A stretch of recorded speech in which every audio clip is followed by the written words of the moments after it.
আমার আপনার পুরে নির্দেশ রয়েছে, মুসলমানের পুরে নির্দেশ রয়েছে, মানে 5 ওয়াক্ত নামাজ এবং জুমার নামাজ, তাহাজ্জুদ নামাজ, সব নামাজগুলো পড়ার নির্দেশ রয়েছে। সেই নির্দেশ বাস্তবায়ন করতে হবে, নির্দেশ ফলো করতে হবে, নইলে গন্তব্যস্থানে পৌঁছা কষ্টকর হয়ে যাবে। তাই গন্তব্যস্থানে পৌঁছতে হলে আসুন আপনি আমি সবাই মিলে আমরা নামাজটাকে আঁকড়িয়ে ধরি। নামাজ বেহেস্তের চাবি।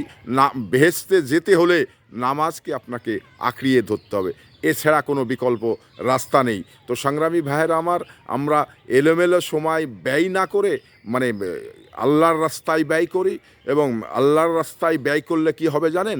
হয়তো আমরা আগামীতে এই ক্ষতিটা ধরে পাবো, এই ক্ষতিটা আল্লাহ পাক আমাদের পুষিয়ে দিবেন, এই প্রত্যাশা সবার প্রতি আমার রইল। আসেন মুসলমান ভাইরা সবাই এলোমেলো না থেকে মসজিদে যাই, আজকে শুক্রবার জুমার নামাজটি আদায় করি, তারপরে অন্য কিছু করব।